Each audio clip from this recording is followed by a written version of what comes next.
আর আমি একটা লেকচারে বলেছি না, পুরুষ মানুষ বোকা। পুরুষ মানুষ কেন বোকা? কারণ সে সবাইকে খুশি করতে চায়। সে চায় মা সুখে থাক, বোন সুখে থাক, স্ত্রী সুখে থাক, যদি আরও স্ত্রী থাকে ও সুখে থাক, সন্তানরা সুখে থাক, সবাই ভালো থাক।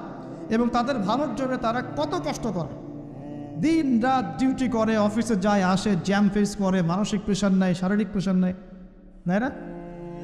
অথচ এই কষ্ট কিন্তু মহিলারা বোঝে না। বোঝে? সবাই বোঝে না। আছে অনেক ভালো স্ত্রী আছে, কিন্তু সবাই কিন্তু বোঝে না। মনে করে যে পুরুষ মানুষ মনে হয় ভোগবাদী, খালি মেয়েদেরকে ভোগ করতে চায়। অথচ সবাইকে সুখে রাখার এই চেষ্টায় একজন পুরুষ দিন শেষে নিজেই সুখী হয় না।